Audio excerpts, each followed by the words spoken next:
So I'm here at Highland Christian Center for the 32nd annual Martin Luther King I Have a Dream program. And I'm with Brother Clint Sockwell here.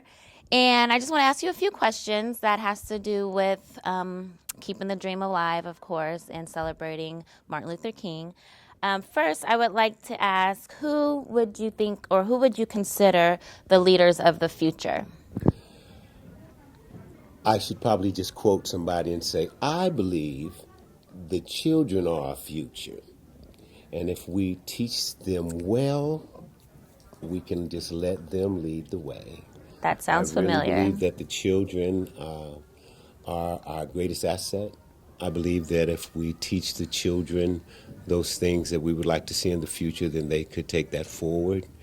I have the great honor of mentoring boys, and if you grow a strong, virtuous boy, he'll automatically turn into a strong, virtuous man. Mm-hmm. So they are our best hope. They are our treasure. They are our most valuable asset. So our leadership actually begins with our children. And not so much the things that we say to them as much as our deeds and the things that they see us do. Back in the day, they used to say, do as I say, not as I do.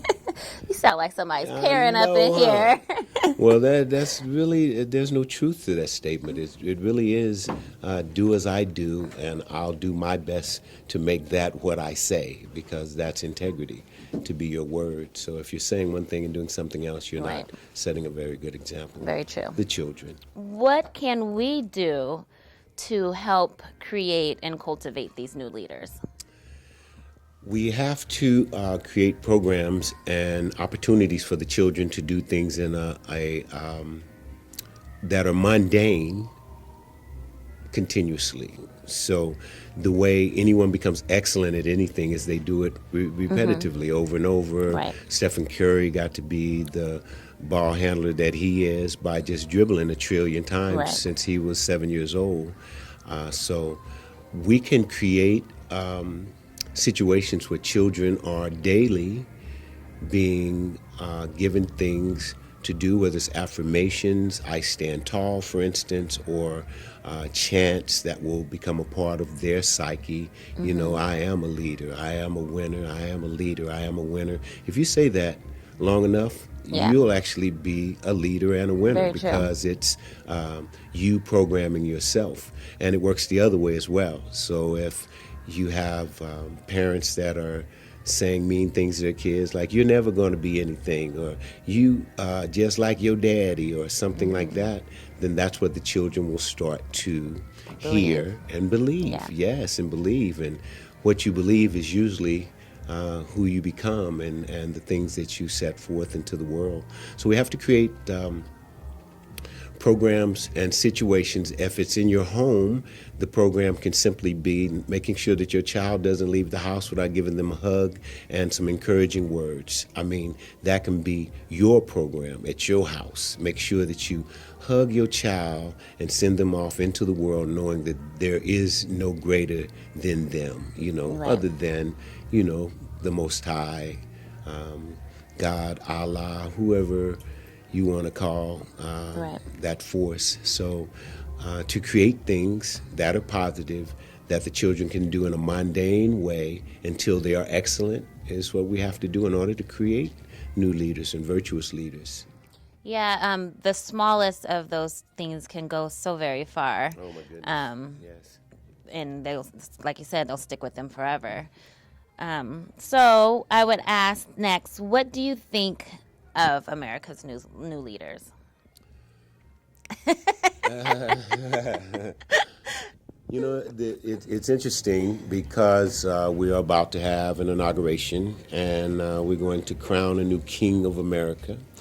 I believe that if you really wanted the truth of the matter, and you looked at what Barack Obama inherited and what he was able to create, he could have actually been a very surly president. He could have been a very vindictive, very mean-spirited leader, but that was not his way. Right. So all of the things that he inherited, 2 wars, a job list rate that was close to the Great Depression, the housing situation where people were put into loans that they knew that they couldn't continue to pay for 30 years, and so they knew they were going to get the property back. I mean, it was like this hustle that was Right. going on. I think they called it the Big Short or something like that. I think our new leadership has to really look at what's at stake and what they could do in regards to America being, once again, this place where we are the leaders of the world and we're doing things that other countries are following. So if you look at our leadership now, then everybody's going to take to Twitter when they get mad and they're going to say something mean about somebody. If you're looking at how the leadership is showing us in their deeds how they're going to govern and lead. So Right. our new leadership should take some cues from the past leadership, and not just because it was this wonderful black man with all this swag, you know what I mean? Because he did things correctly. He did a lot of right things. They're really attempting to dismantle his legacy. They can't. Right. It's impossible to undo something that is not about a law, a Affordable Care Act or anything. It's really the way he moved Right. while he was in this situation. Because he could have just said, threw up his hands like Marvin Gaye and said, make me want to holler. Right. You know what I mean? The way y'all doing me. I'm sure he wanted to a few he didn't. times, but he didn't. But he Very didn't. He true. led. He led, and he did it in a way that people that were watching could say, wow, even with somebody's foot on his neck, he is still handling his business. I think Dr. King said in order to keep somebody down, you have to be down with them. So if you see somebody in the gutter and you don't give them a hand to pull them up where you are, then you may as well just lay down there with in them. the gutter with them. You know, if that doesn't move you, that another human being is laying on the sidewalk, that's something that kind of trips me out too. When people walk by somebody, they don't even stop to see if they're breathing or Right. anything. It's just may as well be a mannequin or something on the sidewalk. But our new leadership, I think we have to take him at face value because so far his deeds are the same as his words. So what he's saying, he's actually doing. Yeah. So it sounds like that's who he is, you know. So of our new leadership, I say we should pray. I say that no one person runs America. We're a country by the people, for the people. So when we get tired of tyrants and people that would take our liberties away from us, then we should do something about it. And that's what our country is made of. You Yeah. know, it's like if you don't like it, then do something about it. Don't be a talker. People talk too much. People do talk a lot. Talk too much and don't do nothing. It's very true. Man, Okay, well, I want to thank you for your time. Those it was were my pleasure. great I think answers. that's in your future. John Gaynor for introducing this song to us. And it is ignited in our hearts. And we'd like to share that with you this afternoon. Yes. Hold up the light. Let your light shine around the world.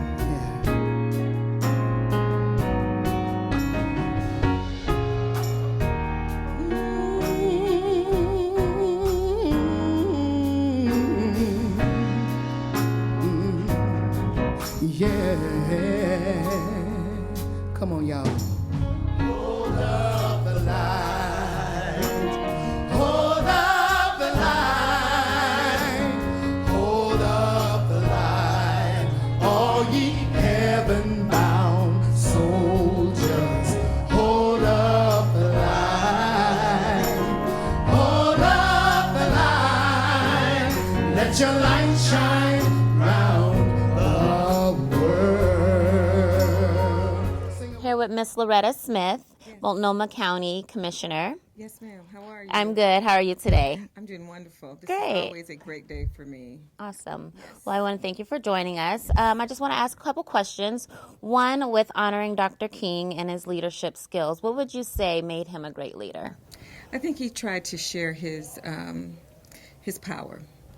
and tried to make everyone great around him. Young people, older people, elected officials. He pushed us to be better.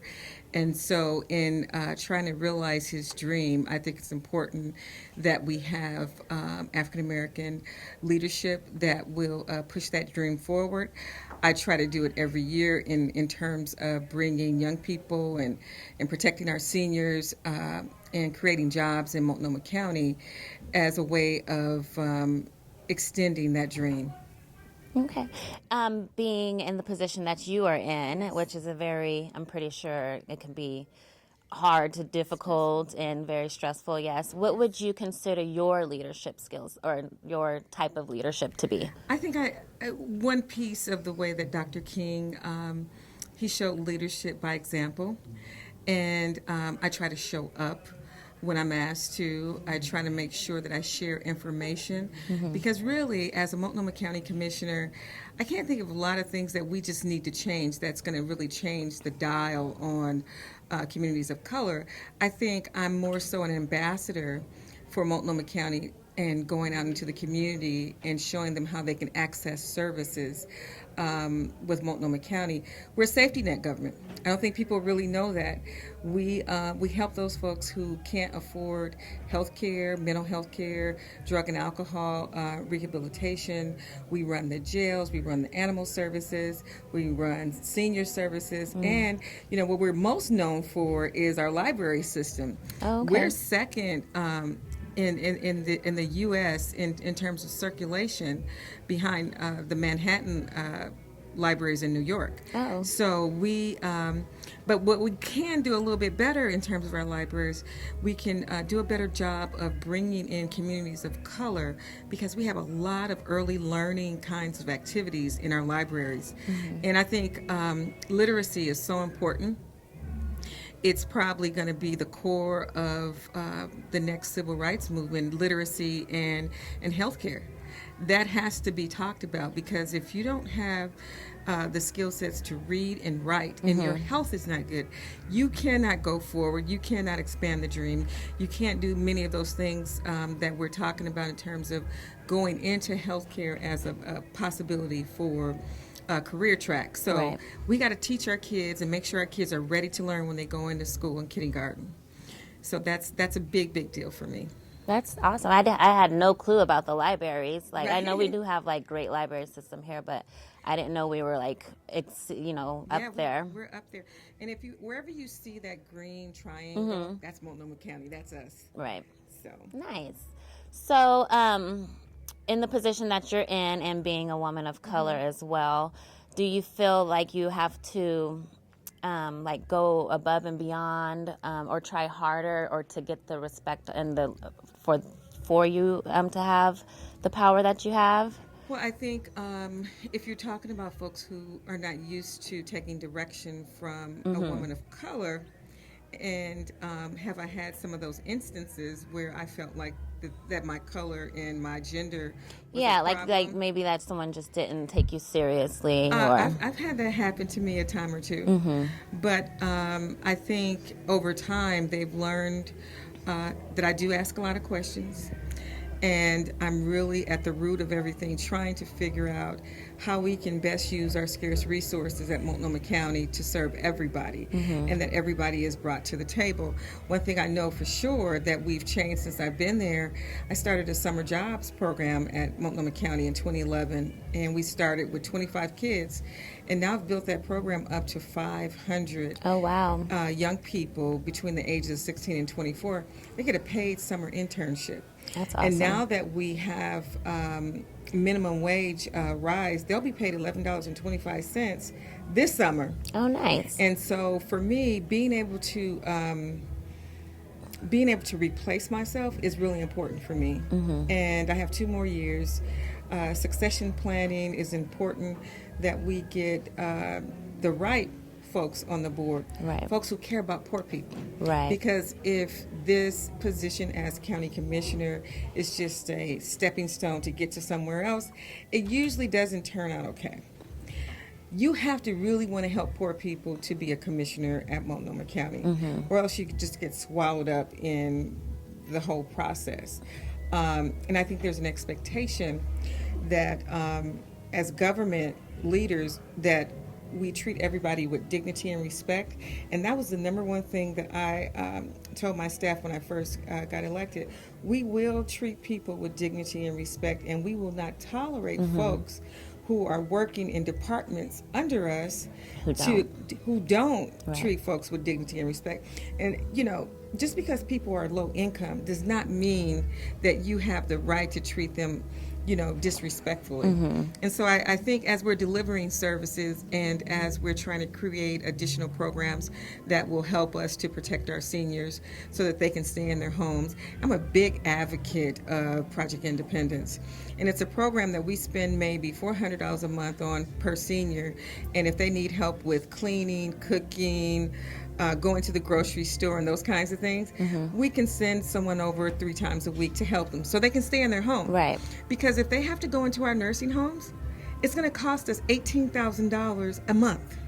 So it's better to help them out. I'd rather keep them in their homes. They live longer because they're in their own surroundings, with their own community. Spend $400 a month per senior through our senior services program than to spend $18,000 a month. I mean, it's just ridiculous. So for me, when I see that we're cutting those kinds of programs, I bring them back. We had a waiting list last year, and so during the budget process, I dropped another amendment to the budget so that we can clear all those seniors off the waiting list. And I asked one of my department heads, I said, so what are you waiting for? What? And she said attrition. I said, so you're waiting for them to die so we don't have to serve them? I said, that's not going to happen. So it's not just having diversity in skin color. It is having diversity in thought, experiences, education levels of consciousness about certain issues. Right. And it's just, you know, it's deeper than being just skin deep.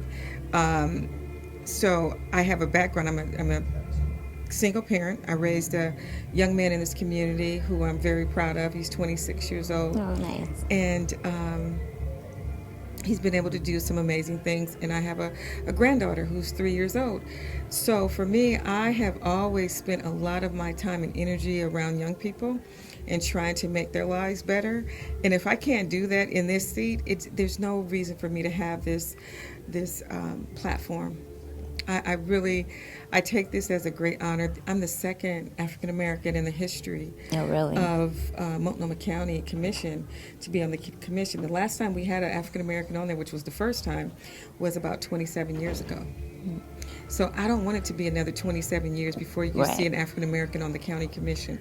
And that's why I work so hard to make sure young people, those 500 kids, we place them in different departments in the county. So I want them to see what county local government looks like so that we can take advantage of their education and their expertise and hire them when they graduate from college. I want them to see that you can build networks and relationships through high school and college and then come back and you can benefit from it. So I'm really excited about that. If there's one thing that I can say that I put a lot of my political capital on, it's those young people in that summer jobs program, because I think it's so important.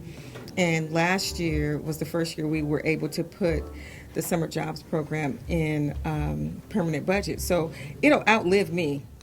No, Hopefully. it sounds awesome. Like, you know, I wish that something like that was around when I was, you know, younger and going through high school. I'm pretty sure anybody should try to get their kid involved in something like that.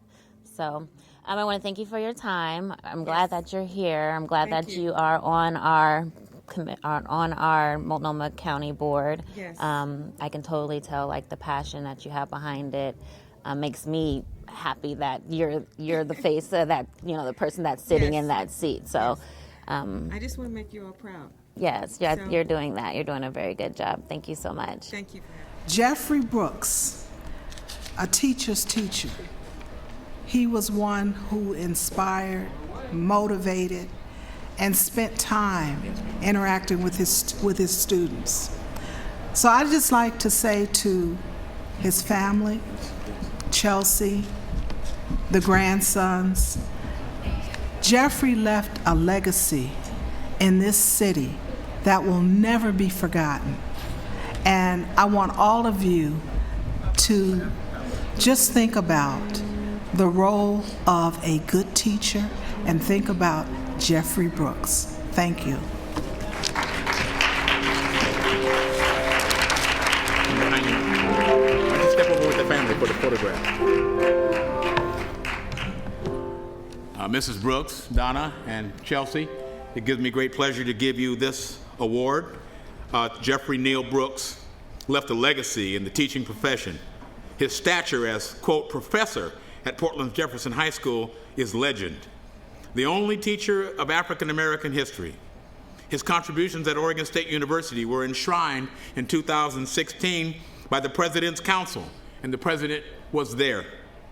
His integrity, diligence, and loyal compassion guided him as Chief of Security for the annual King Tribute, and it polishes his legacy. Action. God bless you, and please accept this with all of our appreciation and thanksgiving.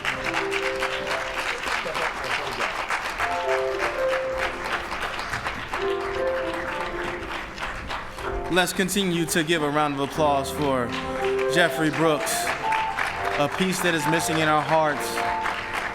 Many of you know him for his voice, running around this program.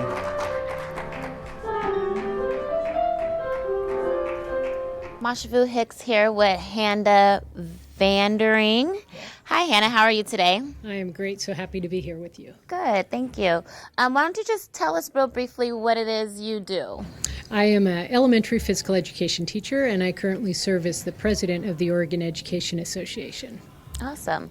So with our Martin Luther King tribute today, 32nd annual here at Highland Community Christian Center, we're going to talk to you about leadership a little bit. And what would you say made Martin Luther King a great leader?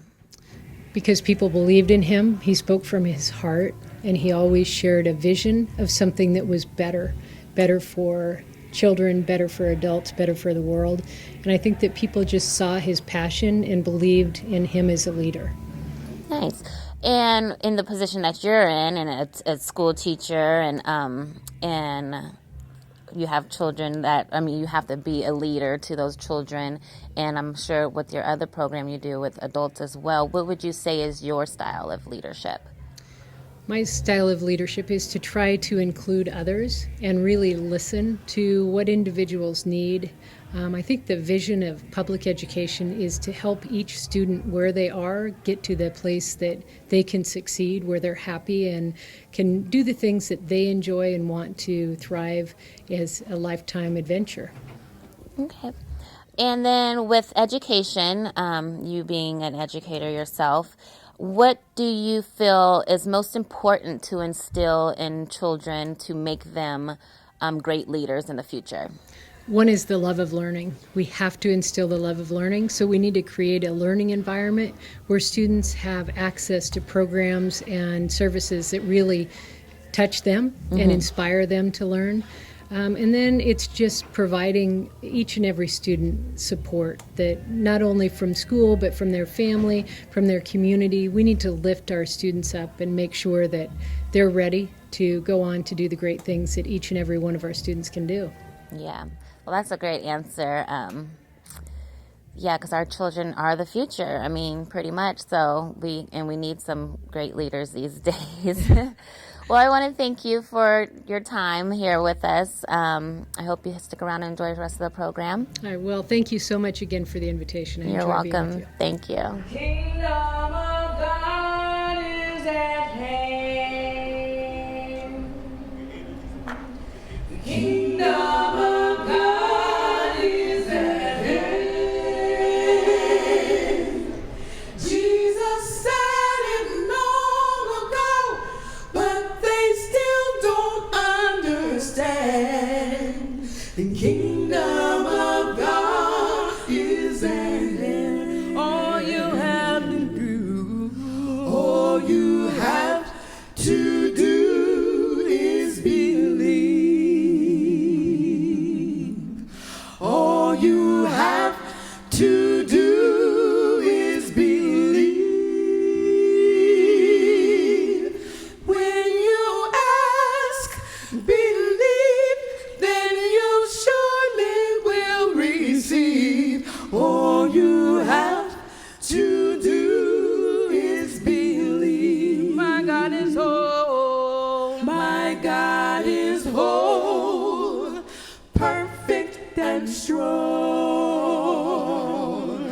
My God is whole, perfect and strong.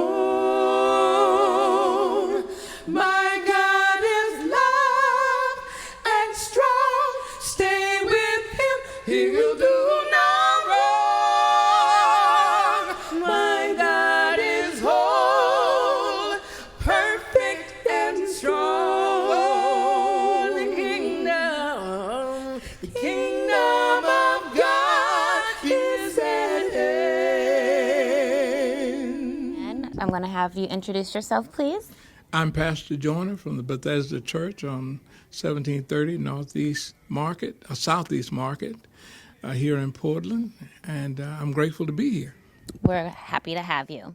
So I have just a few questions for you today. Okay. In honoring Dr. King's legacy, what would you say, how was Dr. King's leadership successful in your opinion?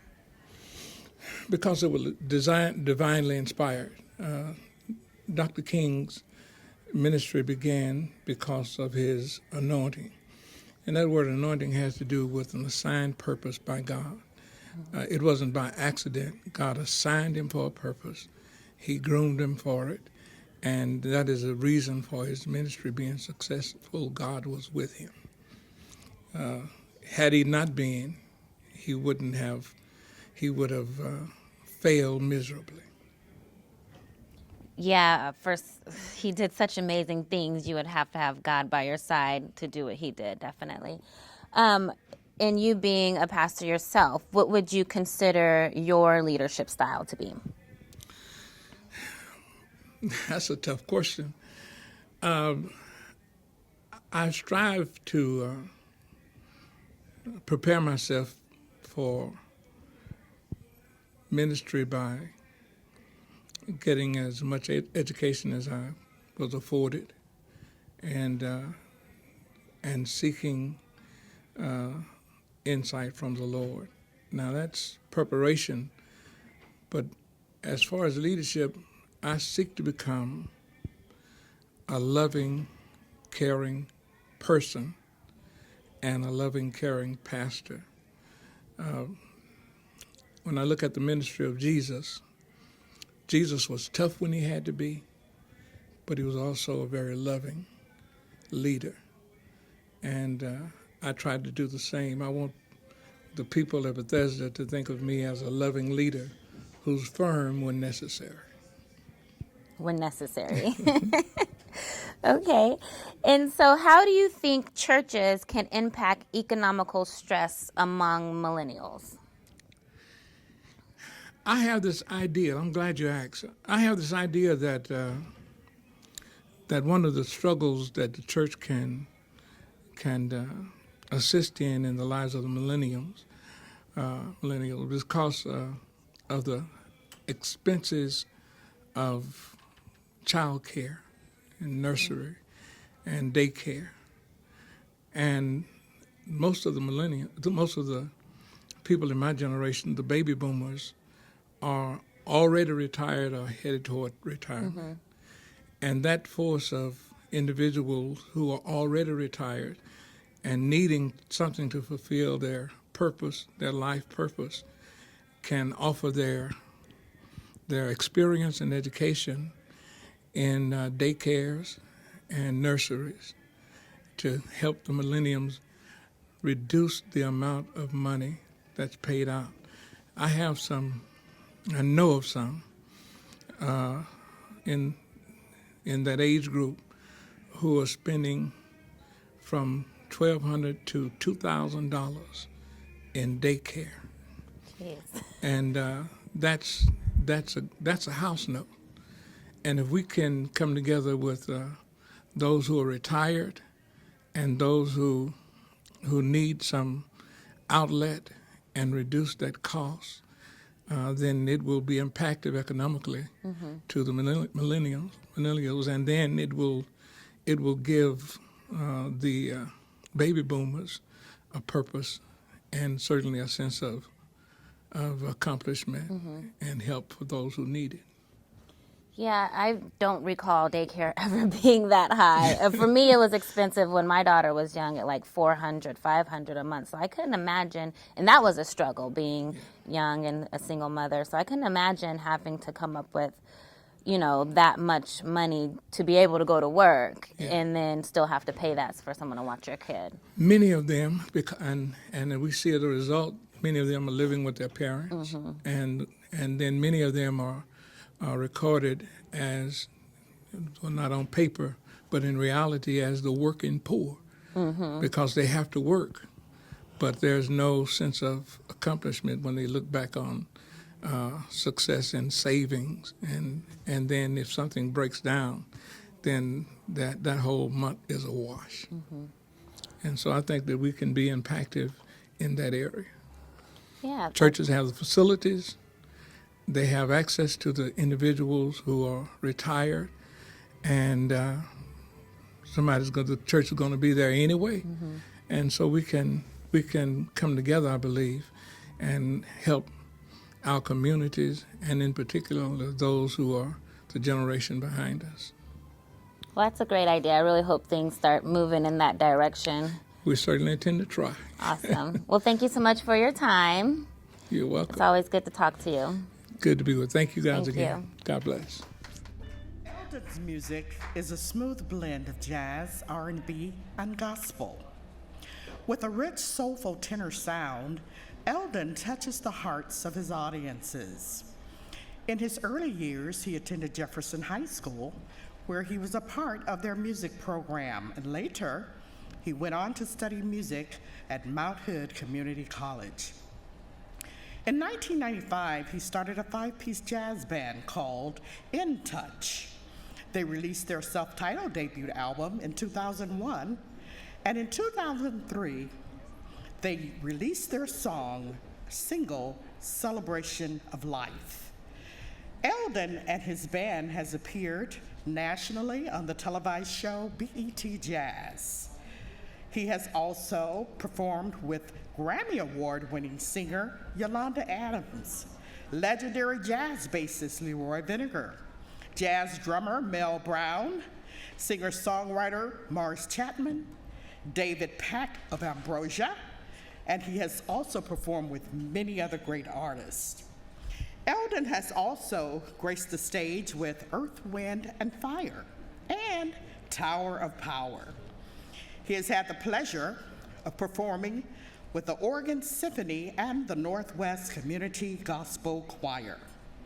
In December of 2015, his single, Love Will Find a Way, topped the UK soul charts as part of the Bespeak Love compilation album. Over the course of Eldon's career and Eldon's mentoring, he is mentoring many of Portland's musicians who have later become national recording artists. Eldon is very thankful to God for his gift, and he continues to touch the lives of people, not only in the Portland area, but throughout the world.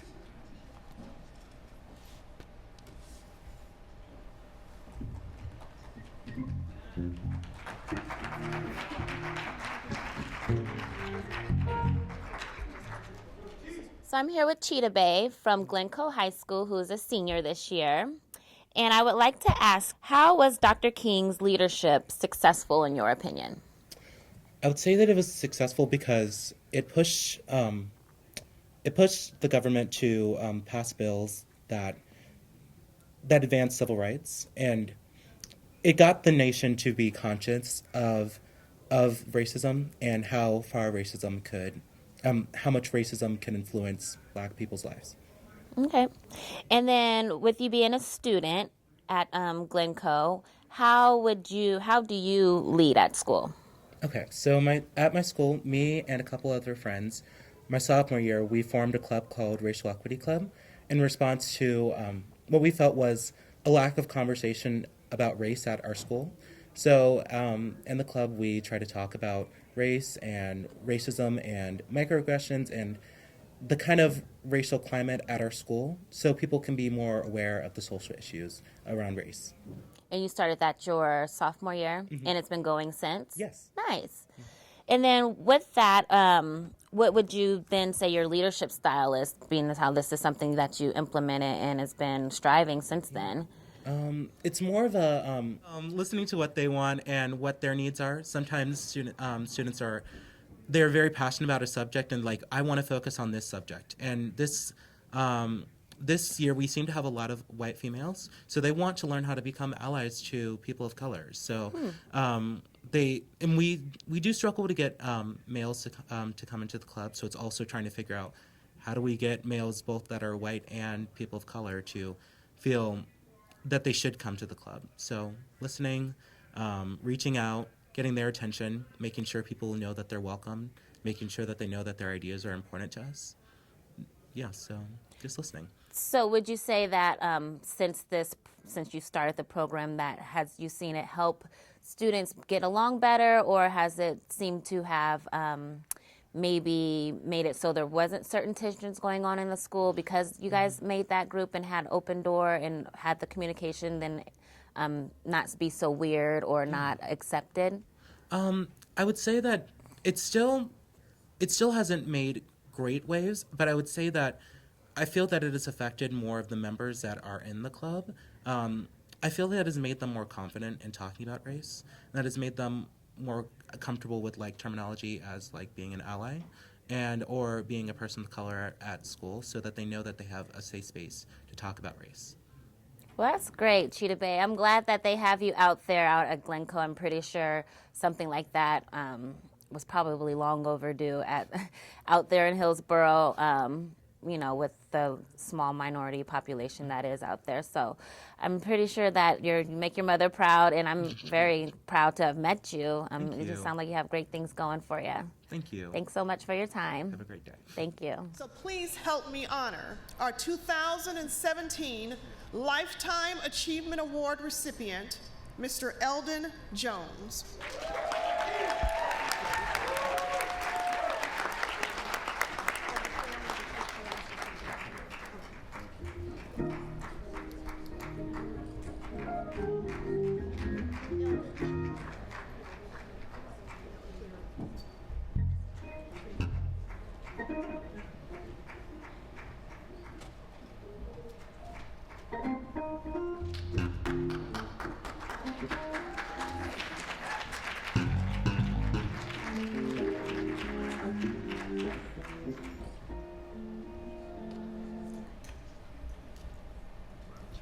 I'm here with CJ Robbins from the city of Portland. How are you today? I'm well. How are you? Good, thank you.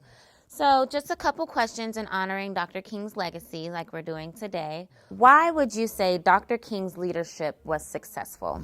The thing that resonates with me most is his honesty, direct, straightforward, clear intellectual honesty and moral fiber, and an ability to convey that regardless of whether folks said that he was a coward for speaking up about the Vietnam War, regardless of whether folks said that he was anti-American or anti-capitalism for speaking out against poverty, and the ability to look a situation directly in the eye, reflect on it, and then speak with an incredible level of intellectual honesty about that issue. And that with humility. I think all of those go hand in hand to create the type of person that's of a character that other folks want to follow and want to be like and emulate. And we still have tons of leaders that are emulating Dr. Martin Luther King. Absolutely. So before I ask the next question about your personal leadership style, can you just give us a little background on what you do for the city of Portland? Yes, I coordinate an effort called Black Male Achievement for the city of Portland, where our vision is that every black male will have access and opportunity to health, safety, and success. We look at 4 target areas. I work with the steering committee of 20 black men who are leaders in their community, in business, and also in philanthropic efforts. And we look at 4 target areas in education, employment, justice system, and family stability, and all of the overlaps in those areas to affect policy change to bring about those life changes for black men and boys. Awesome. So for my question then, what would you consider your leadership style? Well, the brothers are really leading the effort. I coordinate the effort. So I would say one of my leadership styles is in connecting people, in bringing people together, in getting people to speak passionately for where they're from, and then in deploying people to the spaces that we need them in to get our message across when need be. One of my greatest, I think, strengths mirrors that of Dr. King's, which is humility. Not always needing to be the one that speaks, Right. but knowing that the message will get out through the correct messenger. And with 20 brothers that steer our effort, we never have a shortage of brothers that have the expertise, have the lived experience, and are passionate and want to speak about it. Nice. So with working in your group of brothers in the city of Portland, what is the rule of policy in bringing about racial and social justice? I think policy is a critical aspect. I think if you want to infuse wealth into a community, you move policy. I think if you want to take wealth out of a community, you move policy. We have the clear example of gentrification in Northeast Portland, which has both been a disconnector, but also has removed wealth from the Black community here in Portland, Oregon. You could juxtapose that to the policy that creates jobs in the summertime through work systems and summer works that creates jobs for young people, right, which is also a wealth builder. And those are the levers that really move change in our country, long-term change and sustainable change. We have to get out in the streets. We have to talk about what's happening openly and honestly. We also have to be getting to the table when the dollars are being split up and ensuring that our vision and our values are reflected in that. Nice. So if there's someone, an experienced man, a brother out there who may want to be like, hey, I have all of this that I could help you possibly, how would they go about maybe reaching you or volunteering their time or efforts into what you have going? Absolutely. So there's a couple of ways. I look at our effort as a movement. And in order to be a movement, all must be invited. So I personally invite every Black man who wants to be a part of our effort to reach out. I can give my phone number. I can also say one thing. We're on the Office of Equity and Human Rights website where all my contact information is. You can also email me at condry.robbins@portlandoregon.gov or call me at 503-823-5143. We need more Black men as mentors. We need more Black men to weigh in on what's happening to them at both the street level, but then all the way through any of our institutions. Right now, we are not winning in any education, employment, justice system. All of the signifiers of life outcomes show that we're not winning, but we can. Yes, absolutely. And our voices matter. So just as Black lives matter, Black men's voices matter. So weigh in on what you feel should be happening in your community. It doesn't matter if you're banging in the streets, if you're looking for a job, or if you're gainfully employed. We need you. So. That's awesome. I encourage all the Black men out there, we can all benefit from you participating and just telling your story and being there to help the next person up and guide them through some tough situations. So I want to thank you very much for coming and spending some time with us here at Highland. Absolutely. Thank you. I'm thankful for the opportunity to share. I'm also thankful for this space that remains so fervent with community and so strong and so powerful. So I appreciate being here. Thank you. All right. Thanks a lot, CJ.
please tell us the name of your group?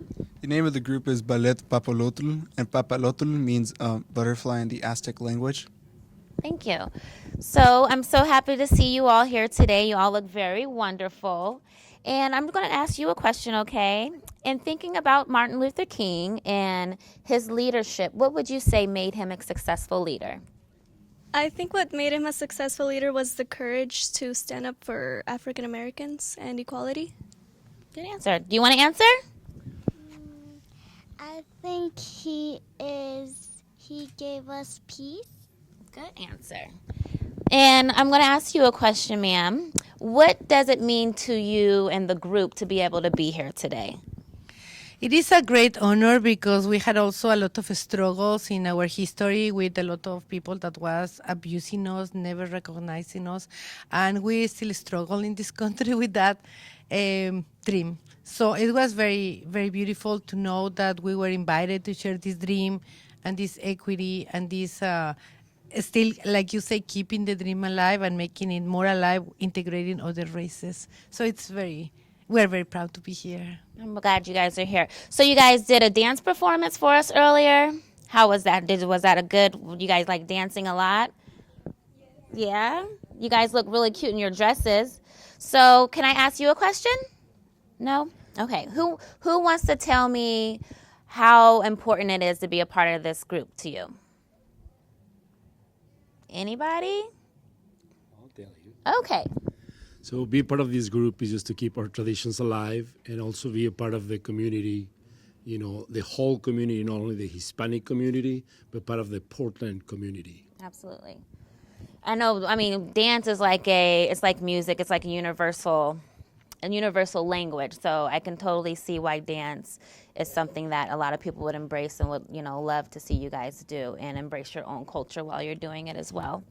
So I have another question about leadership in general.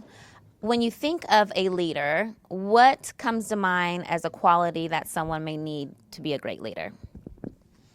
I think a quality would be the responsibility to encourage the right thing to do.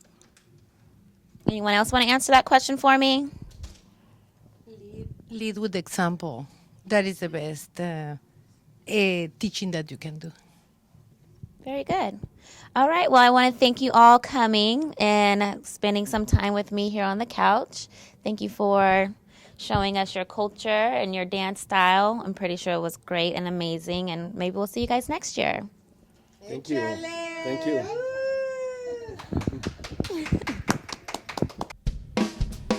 Ladies and gentlemen, Mr. Devin Phillips will be joining me on this one. There he is.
And I'm here with Miss Robin Joyner and Darlise Harrison from Jack and Jill of America, the Portland Willamette Valley chapter. Welcome, ladies. Thank you. Thank you so much for being here with me today. So I just have a few questions about Dr. King and his legacy and you guys' thoughts on it. First question I have is how or what do you feel made Dr. King a successful leader? And either one can answer that or both. Well, what I think made Dr. King a successful leader was that he was able to mobilize, that people were able to get together and actually make a movement occur, that people agreed and they decided that this is the way forward, and he was able to unify people and to get them to move. I think Dr. King was such a phenomenal leader for several reasons. One, he was a pastor, and by having God behind you, no one can be, against you. So I think that was paramount. He was a charismatic leader. He was passionate. He cared about everyone. The same vision he had for his 4 children, he had for the nation. So I think he was just such a dynamic leader because he reached so many people with his wonderful message of equality and civil rights. Yeah, he did. And then so a follow-up question to that and him being the successful leader that he was, when you think about being a leader just in general, what type of qualifications does one need to possess, you think? I could say several, and also just to piggyback on that, he was smart. Going to Morehouse at 15 and just taking education seriously. So he knew his rights. He knew what we were entitled to. He was familiar with the Constitution and knew, our inalienable rights and that we were entitled to them. He's a man of integrity, someone people want to follow, and I just think his heart, his faith, his vision for, what is just, what is right, and then not only just seeing it, but having a plan to get from conception to completion. And he was just very instrumental in mobilizing people to do everything, even from with Rosa Parks with the bus boycott and just everything he did, just going around the nation and just really believing in everything he did. I think anyone who is interested in being a leader or being in leadership has to have a vision. And you have to know what it is that will draw people to the vision. And so how is it that people will be touched by what it is that you want to move them in? Leadership, I think everyone can be a leader. You just want to be able to touch people in a place of the heart. And as Darlise so eloquently stated about having the power of God behind you, you have to have a belief that you're not the one that's doing it, you're just the vessel through which it will occur. Nice. So my last and final question for you ladies is going to be with Jack and Jill, and I know you guys do wonderful things because I myself was a member at one point growing up. What do you ladies say your own personal leadership style is when it comes to either Jack and Jill or just your everyday life or being mothers? What do you feel that you guys possess in yourselves that your style of leadership is? So my personal style of leadership speaks to just what I answered about being a leader in general.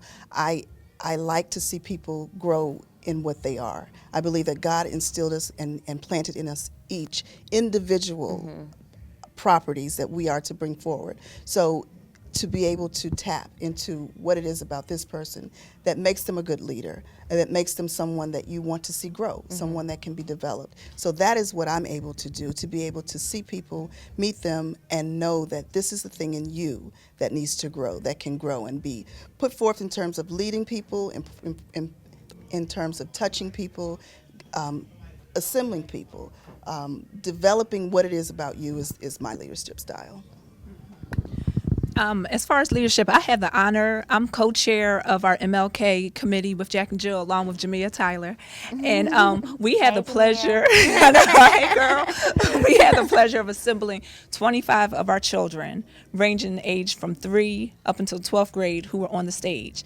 And for me, what's most important, I believe confident adults were children who were nurtured and who were encouraged growing up. And I just think it's important to instill this in our children, to let them know, that they have a safe place to learn. You make mistakes, it's okay. The more you do things, the more you put yourself out there, the more you try.